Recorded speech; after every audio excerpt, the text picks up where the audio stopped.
ஒருத்தர் வெளில வரும்போது சொன்னேன், இந்த கமலும் சங்கரும் சேர்ந்து வர்மம் யூஸ் பண்ணுறான்னு சொல்லிட்டு நம்ம மேலேயே வர்மம் யூஸ் பண்ணிட்டாங்க பாரு.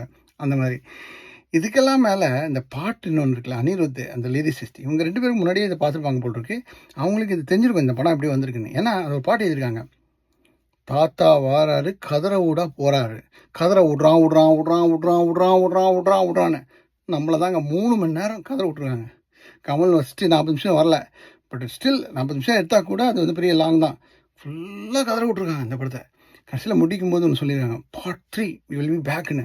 பார்ட் 3 வந்து என்னென்னா அது ப்ரீக்வல் மாதிரி எடுக்கிறாங்களாம், லைக் சேனாதிபதிக்கு முன்னாடி அவரோட ஆன்சிஸ்டர்.